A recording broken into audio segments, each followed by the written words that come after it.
Muslims? Because they said just to wash one God? No. So we pray for them over there. May Allah subhanahu wa ta'ala those who pass away. Those who are sick over there, those who get wounded, those who get injured. May Allah give them good health and protect them and send His peace over there.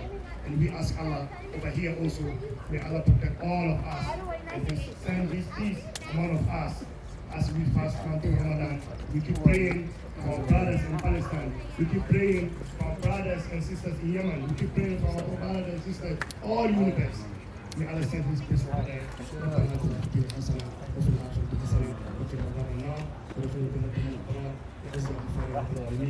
اللهم احفظ بلاد المسلمين في كل مكان، اللهم احفظ بلاد المسلمين في فلسطين، اللهم احفظ دماءهم، اللهم ان اليهود قد طاووا وبعثوا في الارض، اللهم زلزل قدرهم تحت اقدامهم، اللهم ارنا فيما اجاب قدرتك، اللهم ارنا فيما من اسودا ويوم فرعون وهامان وقارون وما ذلك على النبي عزيز. سبحان الله وبحمده ذكر في القران ان شاء الله. السلام عليكم.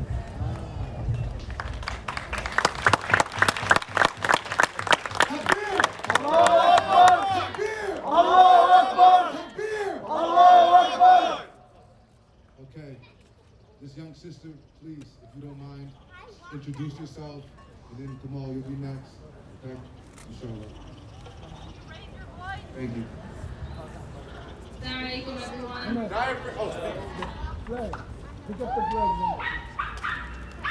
Turn it up? Yes, please. I don't know. I'm not a tech savvy person. Somebody turn it up? No, talk. I'm as loud as it can go. Speak to the diaphragm. Okay, can everyone hear me? Yes. Assalamu alaikum, everyone. Okay, my name is Sireen Al-Jaman. I am 19 years old. I'm from Cornwall, New York, and indigenous to Jimzu, Palestine. Today, I'd like to start with a quote from one of my favorite books called Mornings in Jenin, where after a mother was murdered, her daughter is speaking to her in the Jenin massacre in 2002. She says, "They murdered you and buried you in their headlines, mother. How do I forgive, mother? How does Jenin forget? How does one carry this burden? How does one live in a world that turns away from such injustice for so long? Is this what it means to be Palestinian, mother?" And I'm looking in the crowd. I see a lot of people from my family, alhamdulillah. I see a lot of people from the surrounding community. I can easily say that there are very few people left in the world who knew a free Palestine. And that is something that saddens me when I think about it. When we think about Palestine as our generation, we think about occupation, we think about pain, we think about suffering, and we think about being displaced from our homes without a right of return. I want to think about this line that she said, "Is this what it means to be Palestinian, mother?" What does it mean to be Palestinian? There's something my dad always says in fundraisers for Palestine. He says, "We are all Palestinian tonight." So I'm looking through this crowd, I'm seeing a lot of faces from a lot of races, and I want to say that today, we are all Palestinian.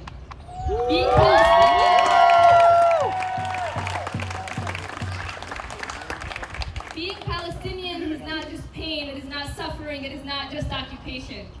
What has come from this? Being Palestinian is resistance. Being Palestinian is strength. Being Palestinian is resilience. Being Palestinian is unity. All of you standing here today, everybody here who's black, this is your fight too.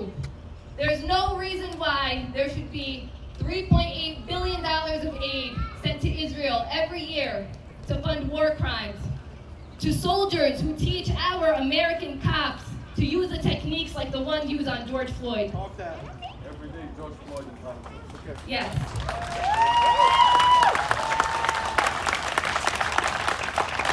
And to everybody else out here, to all of you who have privilege, this is your fight too. Because money that could be funding our health care, money that could be funding our education, is funding ethnic cleansing instead. We're sending $1.3 billion of aid more a year to Israel than we are to international climate change. Does that sound great to you? No. They don't have enough money for health care. No. They don't have enough money for education. No. But they have $38 billion to send to sense? Not at all. So with that, I'd like to read a poem that I wrote a few months ago about the resilience that every Palestinian is born with, and the resilience I hope to instill in every single one of you who is not Palestinian but decided to stand with us today. This poem is called It Runs. In my bloodstream, through every capillary and every vein, I feel it burn. It runs. In my bloodstream, out of pride and out of anger, I feel it burn. It runs. From occupation and the trauma of my ancestors, I feel it burn. It runs. In my bloodstream, through every capillary and every vein, out of pride and out of anger, I feel it burn. It runs. As you speak to me, but I can't hear, I feel it burn. It runs. As the blood rushes to my cheeks, I feel it burn. It runs. As my heart pounds from this fear, I feel it burn. It runs as the adrenaline courses through every capillary and every vein. I feel it burn. It runs. In my bloodstream, through weakness and through strength, I feel it burn. It runs. With rosy cheeks and hope heavy on my chest, I feel it burn. Resilience runs. As I throw my rock with all of my strength to combat the rifle that put a bullet in my brother's chest, I feel it burn. I run. To reclaim my home with teary eyes, I feel it burn. I run. This land is mine and your tank looks fine, but my rock will fly as I feel it burn. It flies to take back what's mine, because with some time, your tank will die and my people will rise. Resilience flies.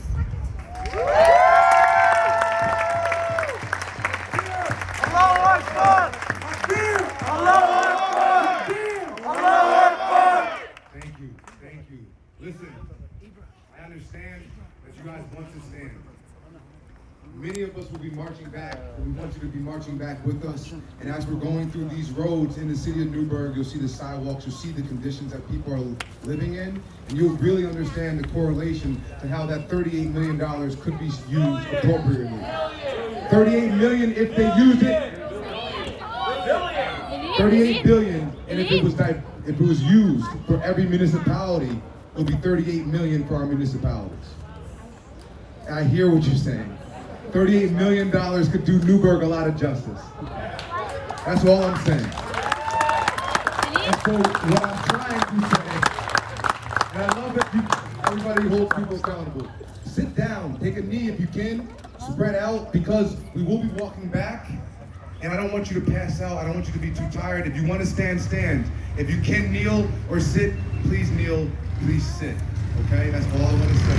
Brother Jamal, come on. Behind you. Oh, my God. I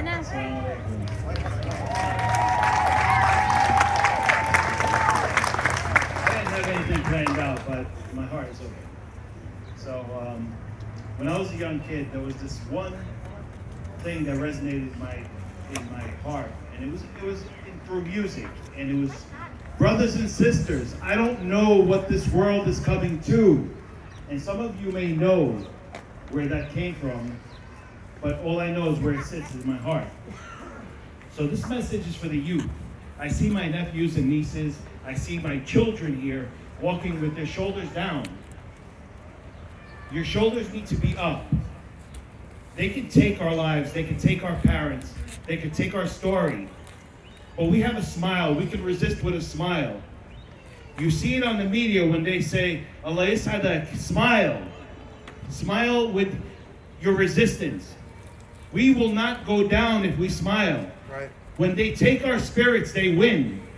When we smile, we win. When we smile, our brothers and sisters in Palestine see us and they know we stand beside them. And they smile. When we see them smiling as they get arrested and they get beaten and shot and they're smiling, we smile here because we're happy that they're smiling. So all I can Show them love. Show them that we will not back down and we will not bend our shoulders. Our shoulders need to be wide. Our chests need to be open. Because that is one thing they will never take from us, is our pride and our smile. Long live Palestine. Long live Palestine.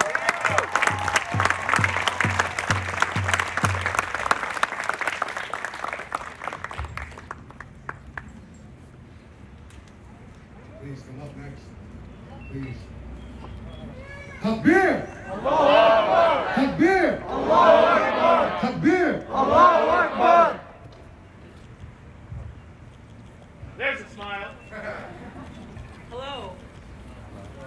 My name is Lina Rizkallah. I'm a proud first-generation Palestinian American. I wrote everything out because I don't want to lose the detail. And I'd like to share a couple of thoughts about how I feel about Palestine today. And I'm going to start by telling you a quick story. So one of my, can you hear me? Can you guys hear me in the back? How about now? Your diaphragm. Okay. So I'm going to tell you a quick story.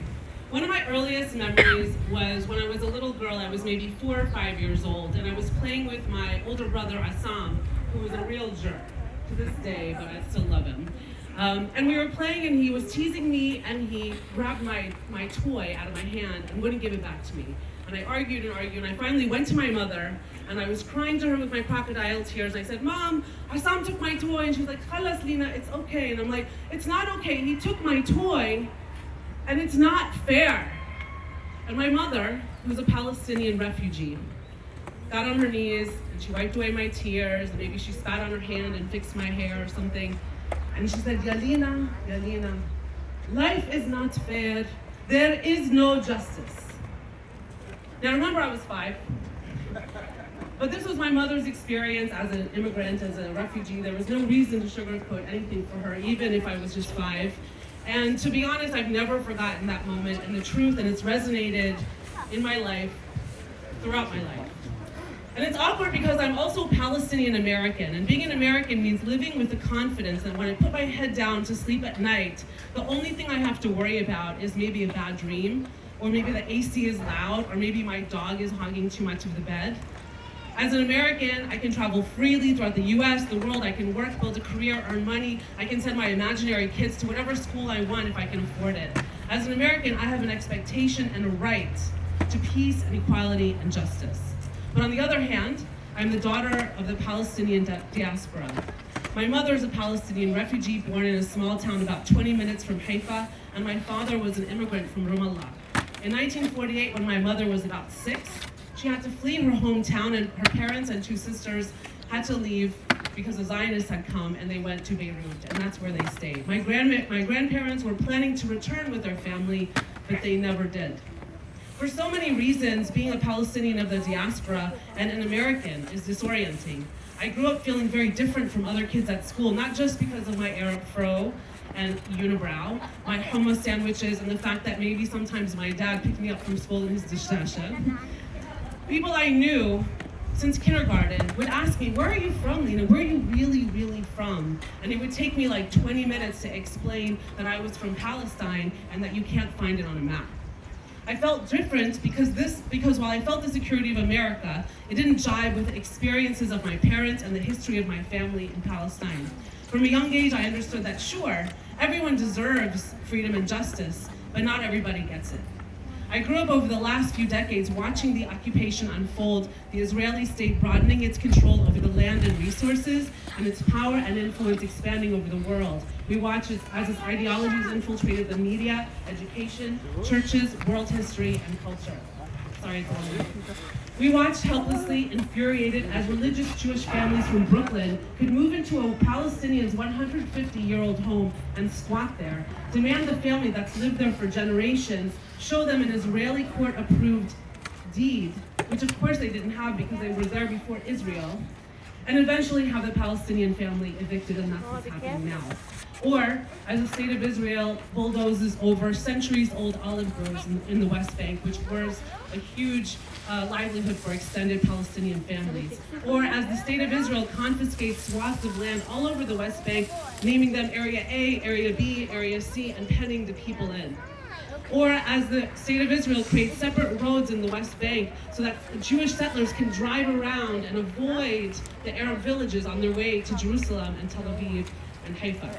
They built an apartheid wall, an ugly cement wall that separates families in the occupied territories from the rest of Palestine. Here's the irony. On the Arab side, the wall looms big, ugly, gray, with graffiti scrabbled all over it, trash at the base, and barbed wire on top, and watchtowers poking out from which Israeli soldiers watch over the prisoners, the Arabs. On the Israeli side of the wall, you don't even recognize it because they pimped out the wall with cool landscaping, shrubs, flowers, and a sidewalk. Israel made this wall into a prostitute, getting ready for her next customer, covering up her used body with a distracting leopard print dress and cheap perfume. If you're a Palestinian born and raised in the West Bank, your family has been there for generations, check this out. Although the Mediterranean Sea is only 45 minutes drive from you, you have never seen it because Israel won't issue you a permit.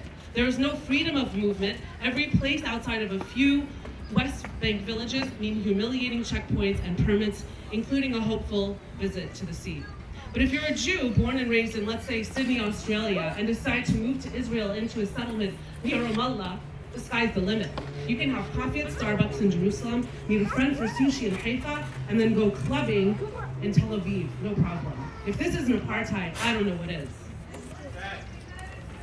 They have done an excellent job of manipulating the narrative, telling the occupation story their way, so that every time they bomb or bulldoze homes and land, they do it in self-defense to protect their existence. This affluent country with the fourth most powerful military and probably one of the best intelligence spy machines in the world that receives billions of military aid from the US every year has Americans convinced that the Palestinian man in Bethlehem who has to apply for a permit to go to his chemotherapy appointment, he is a terrorist.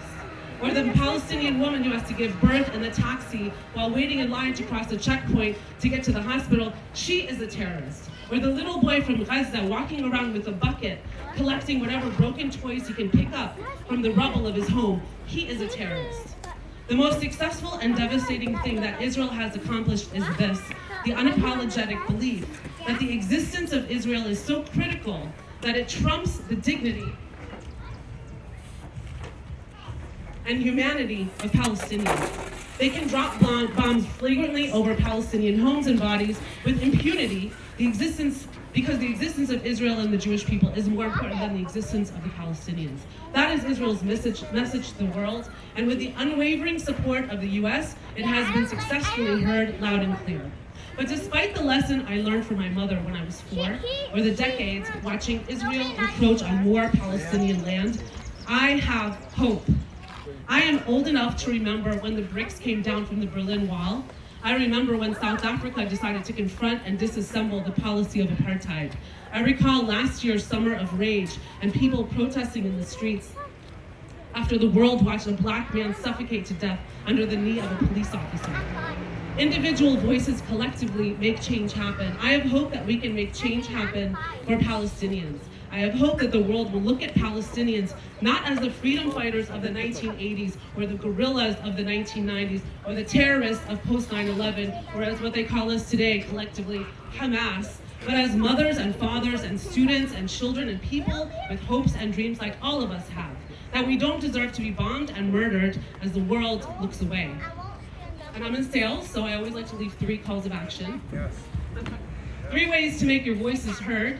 Number 1, keep talking about Palestine. Post about it, don't be afraid to have a conversation about it. And most important, don't let the "it's so complicated" argument keep you silent. Ask yourself, as a human being, how do I feel about watching people being evicted from their homes in Sheikh Jarrah? Just the same that happened as countless Palestinians were evicted from their homes in Hebron years ago and all over Palestine. How do I feel about watching families annihilated by bombs in Gaza? That is worth talking about. Number 2, make a donation to a Palestinian charity that will help those in need. My favorites are UNRWA, the Nations relief organization that completely supported my mother's family in Beirut. If it wasn't for that organization, all 10 of her siblings would not have gotten medical care or support or school, and thank God they all have a great life ahead of them because of this amazing organization. The Palestine Children's Relief Fund and Islamic Relief USA. There are countless others. I also like the ABC, the Arab Anti-Discrimination Committee, and the IMEU. They're both great organizations that track American policy, law, and media towards Arabs in Palestine and works towards making change. And then finally, get involved by calling the representative to support a bill introduced in the House of Representatives by McCollum, HR 2590, the Palestinian Children and Families Act. Keep the pressure on our elected officials to come to their senses and start leading with humanity. This struggle has been real.